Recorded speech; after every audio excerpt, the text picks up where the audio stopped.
Yang terkait dengan filsafat kan banyak sekali ya kan. Apalagi Brahma Widya, sumbernya banyak. Ya, jadi cari nilai-nilai atau makna filosofis yang terkandung pada apa ya. Ada lontar, lontar kan itu banyak sekali itu ya. Bahkan ribuan, itu 10.000 ada ya jumlah lontar, baik itu dimiliki oleh keluarga, individu ya. Kemudian dari pusdok ya, itu banyak sekali yang belum terjamah oleh kita.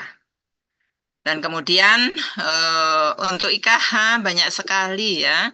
Jadi ada misalnya terkait dengan komunikasi yang sifatnya verbal maupun vertikal, dan juga bagaimana di dalam pelaksanaan komunikasi yang baik itu bagaimana. Itu kan ada teori-teori yang mengatakan demikian, silakan ya.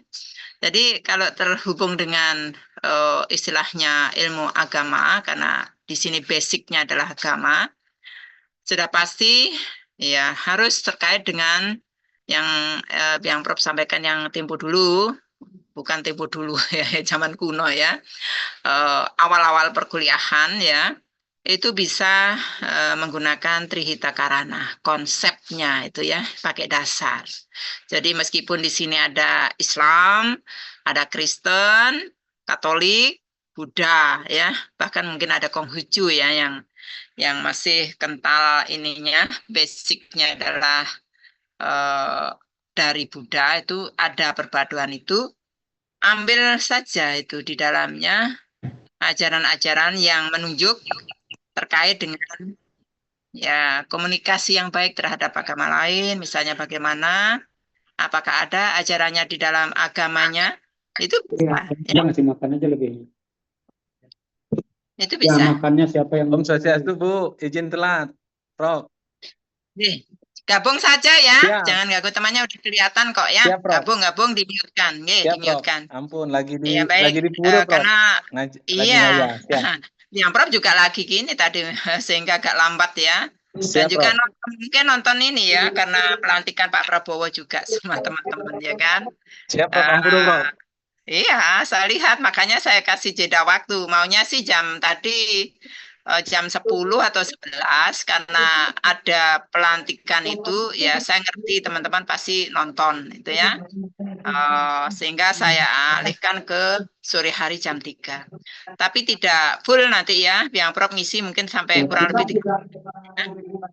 Karena sinyal, tolong di-mute-kan ya, mute-kan, di-mute-kan. anggarannya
Baik, saya lanjut. Tadi yang Prof ngabsen ya. Jadi supaya tidak pocol. Dan di sini sekarang yang hadir sudah 49.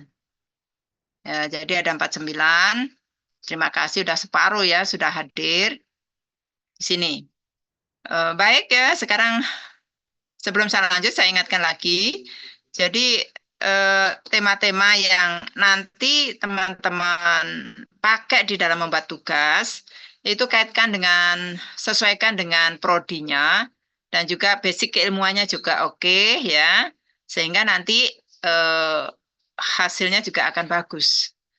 Yang Prof nggak mau memaksa ya, jadi silahkan bebas ya, bebas untuk buat tugas, tapi jangan lepas dari filsafatnya itu. Jadi ada hakikatnya semuanya itu. Pada intinya itu ya.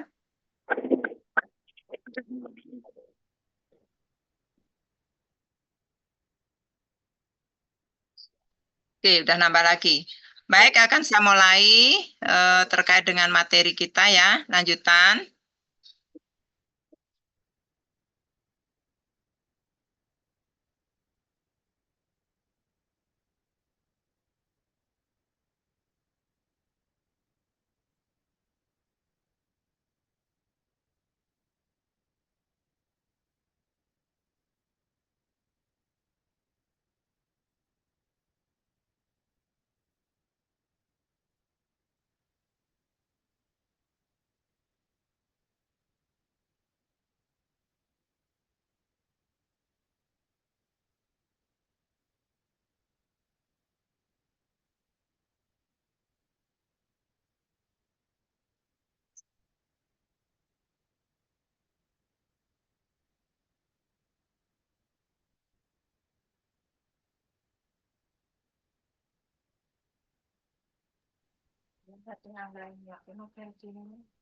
Baik, saya lanjut.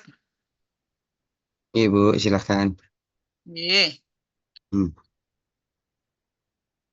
kemarin kita sampai pada hakikat ya. Yang ngikutin aja Bu ya, karena baru di-invite, terlambat masuk Bu ya. Enggak masalah. Kan yang kemarin yang kuliah ini ya, pasti akan ingat itu. Apa yang Prof sampaikan. Nih.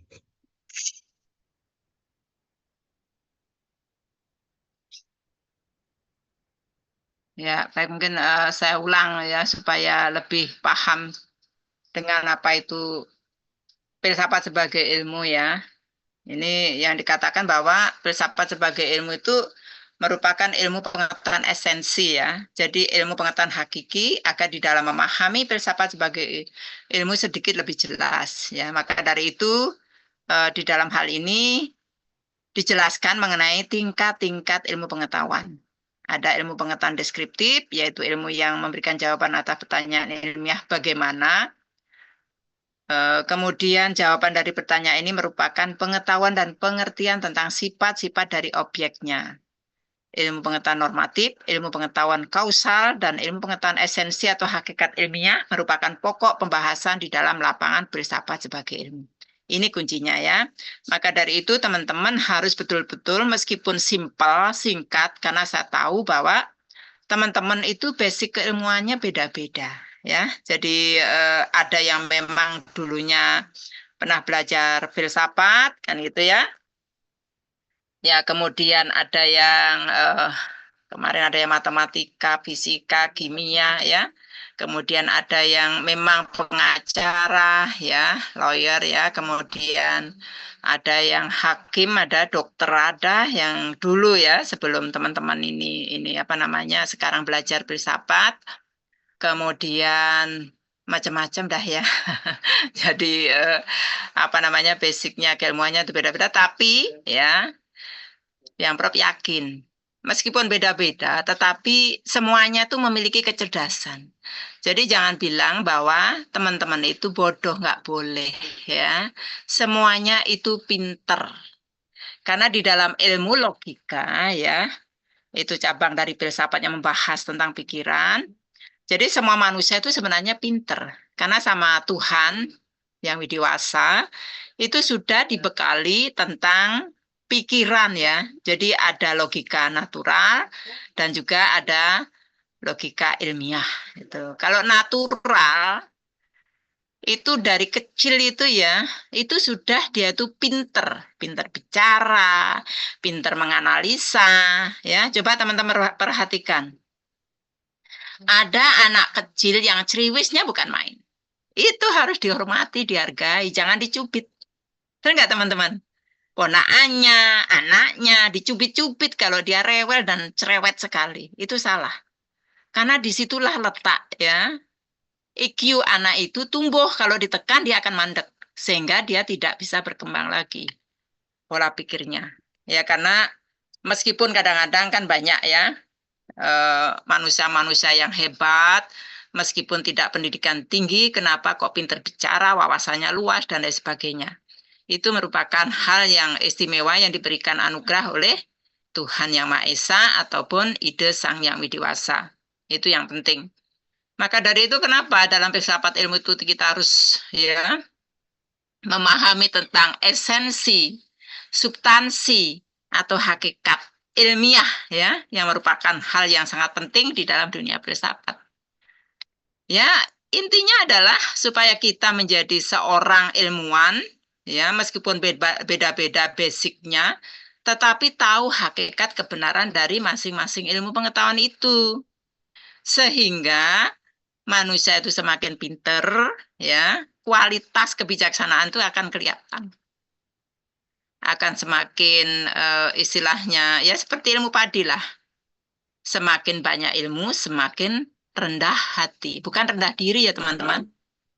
Jadi dia bisa menjawab segala macam hal, tetapi tidak memperlihatkan kesombongan. Nah, itu kunci ya. Karena di dalam filsafat itu ada dua hal yang nggak boleh kita pakai atau pakai pedoman dalam hidup ini, yaitu pertama sombong dan iri hati. Ini ya. Jadi dua hal ini yang memang sangat ini ya, sangat istilahnya di-delete kalau mau ini ya sekarang digital itu ya, dihapus itu. Karena kalau kita ingin hidup bahagia, memang hal itu yang harus dihapus. Rendah hati meskipun kita pintar, rendah hati meskipun kita kaya, rendah hati meskipun kita jabatan tinggi. Ya pokoknya simpel, sederhana, sehingga itu nyaman dalam hidup. Ya kalau kita sombong meskipun kita menjabat jabatan yang tinggi, nah ini nilai filsafatnya saat nggak jadi pejabat itu gimana? Kalau sombong pasti dikucilkan oleh temannya ya, anak-anak saudaranya bersombong nih jadi orang ya, contohnya begitu, tidak care dan lain sebagainya. Inilah hasil dari ya dari apa yang dikatakan oleh filsafat, kita harus menghindari hal sombong. Meskipun kita di atas, nanti ke bawah tetap sama, tetap dihormati oleh orang lain. Itu sebenarnya kebahagiaan di dalam kehidupan sosial. Nah, itu belum yang lain, hal-hal yang lain itu dalam dunia filsafat luas sekali. Ini yang terpenting ya. Nah, di dalam mencari esensi atau hakikat, kemarin sudah saya sampaikan, dari filsuf Aristoteles, ya, sudah memberikan format ya yang mesti harus kita pikirkan terkait dengan hal-hal yang menempel pada benda. Itu contohnya benda. Kemudian bagaimana dengan manusia? Manusia kalau ingin mencari hakikat sebagai manusia, harus hal-hal yang menempel yang pada manusia itu yang kadang-kadang merugikan orang lain, ya, membuat orang lain sedih dan lain sebagainya, itu harus betul-betul step by step harus dihilangkan. Kalau kita ingin menjadi manusia yang baik, hakikat manusia itu seperti apa? Kan baik. Kalau baik itu ya baik, karena pikirannya positif. Kunci itu. Kalau pikirannya negatif, pasti tidak baik. Kalau pikirannya, kalau pikirannya positif kebalik ya, positif pasti dia akan baik. Kalau negatif pasti akan tidak baik. Tinggal begitu kuncinya. Apalagi diimbangi dengan hati nurani. Ingat ya, sebelum filsafat itu muncul, Immanuel Kant ya dalam kuburannya, sulum setilatum supramilek moralis. Jadi ada hal yang inti di dalam hati manusia itu yang disebut dengan hati nurani. Dan juga ditambah dengan mata kita memandang ke langit bahwa di sana banyak bintang ya. Coba manusia bisa menghitung bintang? Kan lagunya Krisdayanti aja kan yang menghitung bintang. Menghitung bintang itu. Silahkan lanjutkan itu ya. Ya seperti itu ya. Jadi kita nggak bisa. Itu artinya manusia tak sempurna. Maka dari itu dalam filsafat hindarkanlah sombong dan iri. Dua opsi itu ya. Jadi dalam hidup ya kalau kita teori sih seperti itu. Ya kalau mempraktekkan memang sulit. Tetapi kalau memang belajar step by step, saya yakin bisa kok itu. Harus ada niat ingsun kalau bahasa Jawanya. Harus ada keinginan dari dalam diri manusia. Itu contoh. Nih. Nah ini ya, saya lanjut ya lagi. Waktunya dikit. Nah, di dalam pengertian tentang hakikat kemarin sudah saya bahas ya. Saya berikan kepada teman-teman. Di sini ada semacam hal yang mesti harus kita hindarkan ya. Jadi ada metode, ingat ya teman-teman, karena berkali-kali saya ngemel-mel istilahnya nyerocos masalah ini. Kadang-kadang di dalam UTS nggak terjawab, hanya beberapa orang itu yang mungkin mencatat apa yang saya sampaikan. Bagaimana cara mencari sebuah hakikat pada benda? Dengan metode apa? Kan simpel sekali. Jawabannya metode kualitatif, metode macam-macam ya, sehingga panjang lebar itu mungkin mendownload ataupun di dalam buku yang lain-lain itu dimasukkan di situ. Ya sebenarnya salah ya karena yang Prof tuh sukanya membantu sehingga ya saya luluskan aja ya. Walaupun salah, karena pas itu pikirannya tidak fokus ya. Kalau dalam mencari hakikat suatu benda ya sudah pasti metode analisa abstraksi yang dikemukakan oleh Aristoteles. Itu diingat ya, diiling-iling. Bisa di luar kepala. Asal ingat hakikat, ingat metode analisa abstraksi. Nah, kemarin juga saya jelaskan. Nah, di dalam mencari hal-hal yang sifatnya kebetulan itu disebut dengan aksidensia pada benda, ya, pada air. Kemarin saya kasih contoh kan, air, kemudian rokok, ya kan. Makanya di kampus kan tidak boleh merokok, gitu ya. Karena apa? Karena di dalam rokok sekarang itu banyak sekali aksidensianya, ya. Ada 9 unsur itu yang menempel pada rokok. Sehingga itu mengakibatkan tubuh kita menjadi sakit. Ya, betul nggak yang perokok ya biasanya kalau sudah kecanduan, abaikan saja kan gitu. Kalau dalam filsafat sudah menunjuk bahwa hal itu tidak baik. Kalau misalnya teman-teman mesiksik, itu lebih baik lagi sambil menikmati mako, ya, diemot itu makonya, jangan dibakar itu ya. Jadi leluhur kita kan banyak ya laki perempuan mesiksik apa nginang ya bahasa Jawanya itu ya. Jadi kalau iya nginang, ini kan ada Jawa juga ya. Nah kalau di Bali, kalau di Jawa tuh nginang juga ditakuti oleh pinter nyantet, ya di Banyuwangi. Kalau di Bali ditakuti oleh Lea. Iya, saya tanya sama orang ahli Lea itu yang ada di Tembau kan ada. Takut, karena saya nanya orangnya baik. Gimana sih mangku kan mangku juga itu. Misalnya kita nggak kena Lea tuh gimana sih kata dia. Ya, satu kalau keluar malam bekal nginang mesiksik gitu. Jangan keras-keras ya. Mesiksik, kemudian pakai mako diseru serepeh kan gitu anunya ya pasnya itu. Jadi gembor itu gini itu takut. Itu seperti bom isi kayak api itu ya. Jadi ini kalau dilempar itu kalau kena dia sakit, bahkan meninggal katanya. Tapi Biampro belum pernah melakukan itu. Tapi kalau kejadian-kejadian yang ganjil pernah ya. Karena dulu pernah keluar ke pasar. Pas purnama ke dase kan galang bulannya tuh seperti lemah ya kan. Seperti siang hari. Ya itu kan. Saya naik sepeda motor. Saya lihat apa ada pitik. Oh, itu ya. Nah, masuk ke rumahnya itu. Saya giring ini sama mantan pacar saya itu juga. Besoknya tuh saya dicari. Suksema, Bu Gusti, karena sudah menyelamatkan saya. No, apa itu artinya? Nggak masuk akal ya. Oh, Untung berarti Ibu. benar ya, menjadi pitik. Oh, itu Sudah tingkat tinggi, kan? udah tinggi ya. Udah tinggi pitik ya. Untung Ibu Sebagainya. Bu Prof nggak goreng itiknya Bu. Oh enggak, orang masih kecil kan ya. Masih kecil. Kalau gede tak lama. Jadi terima kasih sudah dijadiin betutu gitu. Oh iya, kan kasihan dia mati Jangan juga sampai. nanti kan saya berdoa. Iya betul. Jangan seperti itu. Untung Ibu sadar. Harus dihargai Pak Mangku ini. Betul, Mungkin Pak betul, Mangku ini betul. ya, kan? Nike sampun iki kan Iya, wonten juga iya. sulinggih nggih. Mm-mm. Ampura niki Iya, sulinggih iya. lebih baik mesiksik ya. Mesiksik itu bagus Iya, betul, sekali. betul, betul. Dan lain sebagainya itu rahasia tuh saya pendam sendiri lah. Itu yang umum lah. Jadi menurut apa namanya cendekiawan yang ada di Jepang, ya memang pusat penyakit itu ada di dalam mulut. Kemudian kalau mulut kita mesiksik itu Nah, dengan mako, otomatis kuman itu akan mati. iya. Nah, Geden awal-awalnya Mhm. nyoba ya, kalau mau nyoba itu lengah, uyang-uyangan kan? Lengah, betul, betul, betul, betul, betul. Uyang-uyangan, betul. Udah Niku pernah nggih. itu uyang-uyangan. Nggih, sampun. Nggih, baik. Mm. Saya lanjut nih. Nanti kita diskusi. Baik, saya lanjut. Jadi hal-hal yang menempel itu harus wajib kita lepas satu persatu dan lain sebagainya untuk benda itu ya. Dalam ilmu kesaktian juga demikian. Ya, juga ada pelepasan dari hal misalnya dengan berate dan lain sebagainya.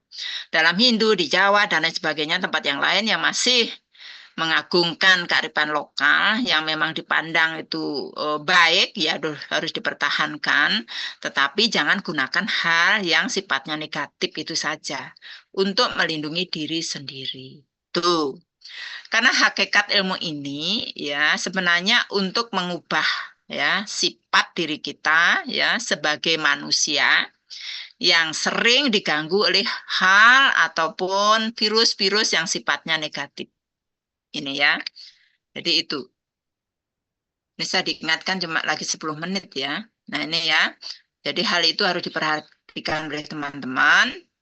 Nah dalam hal ini saya yakin kalau teman-teman semua menguasai terkait dengan ya nilai agama yang ada dalam Hindu, dalam Islam, dalam Kristen, Buddha dan lain sebagainya, hakikat dalam beragama itu apa sih sebenarnya? Tujuan dari agama itu turun di dunia ini adalah untuk menyelamatkan manusia dari hal-hal yang sifatnya negatif. Membantu manusia untuk mencari hakikat dirinya. Sebenarnya manusia itu adalah makhluk yang mulia. Dari sana kelihatan. Kalau sudah makhluk yang mulia, sudah pasti tidak akan berbuat apa namanya tidak baik pada orang lain. Itu ya.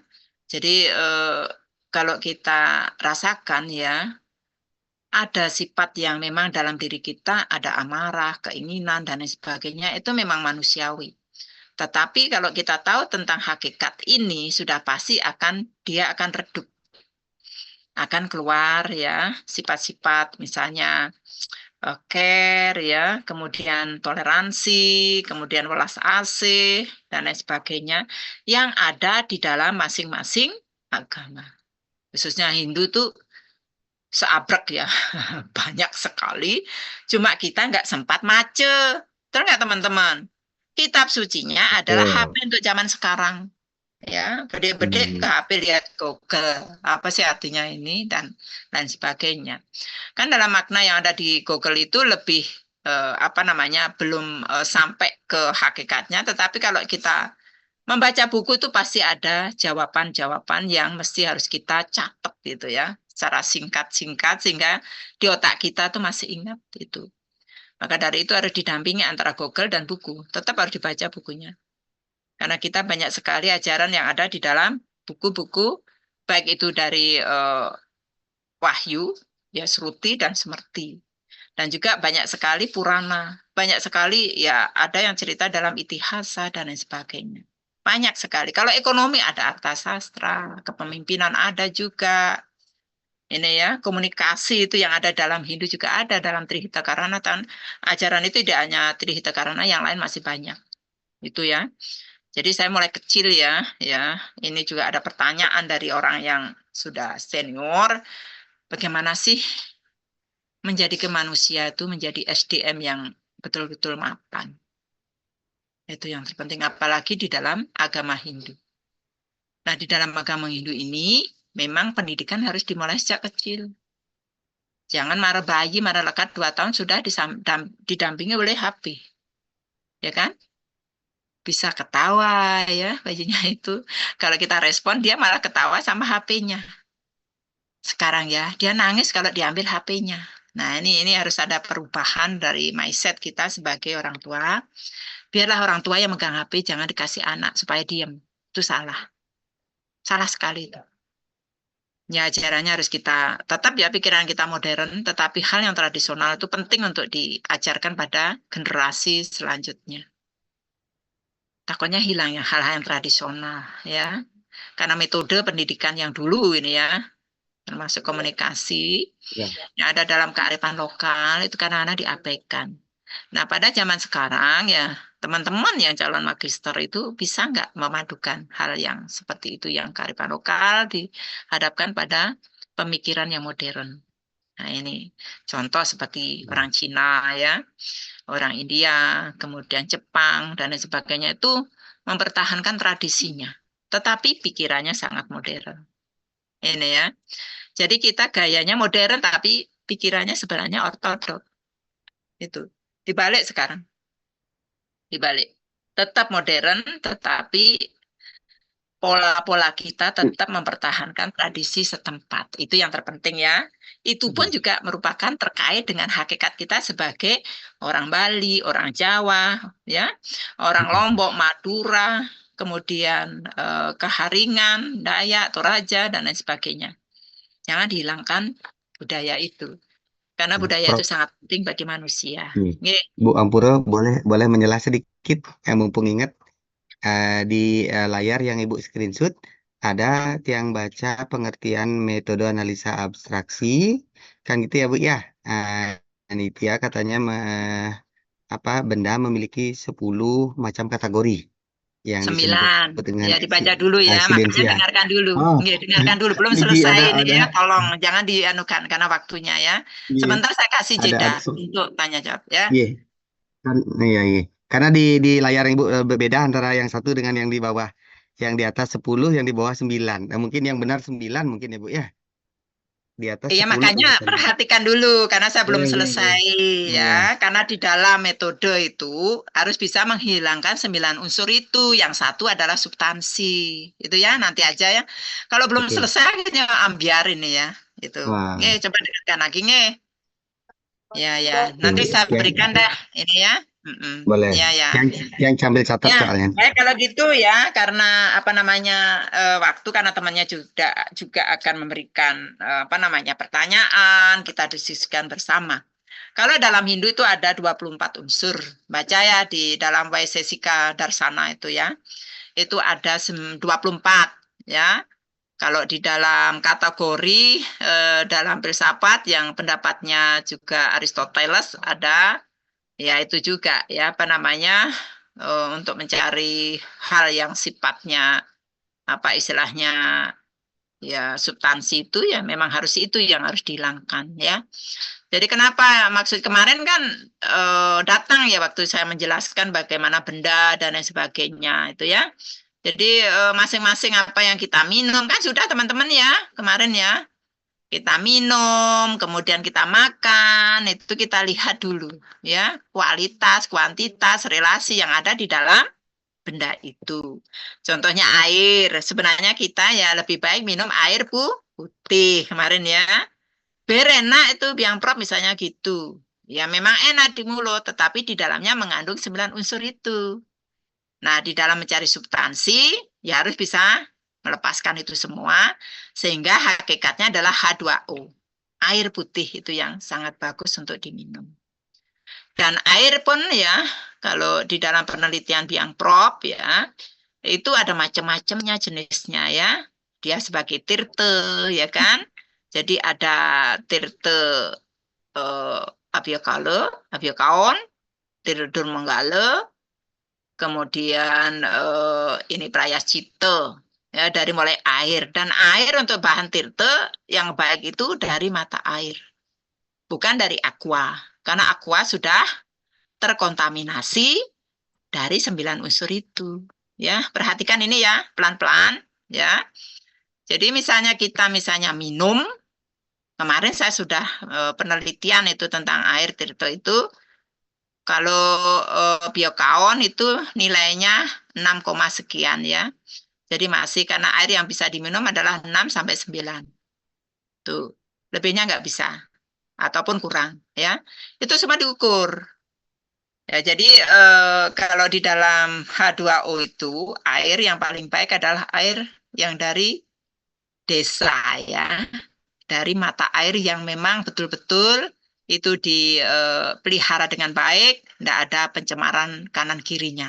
Nah ini ya, maka dari itu dalam Hindu untuk mau piodalan selalu nunas ya, tirte di tempat mata air setempat yang dianggap suci itu.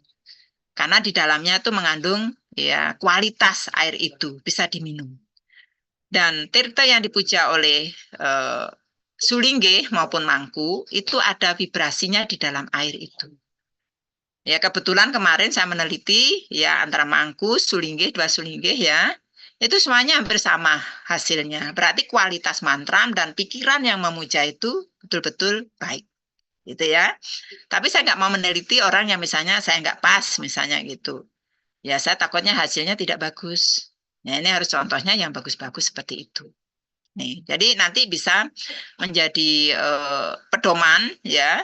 Kalau kita muput tirto itu memang harus betul-betul airnya dari mata air yang jernih sekali, yang memang kita percaya bahwa air itu memang betul-betul kualitasnya tinggi. Karena airnya semua itu sama, termasuk air Sungai Gangga. Saya dulu tahun 2010 itu masih bersih. Ya saya ukur tetap kualitasnya bagus. Tetap bersih, nggak ada campuran apapun. Nah ini ya, jadi itu juga mengarah ke keyakinan.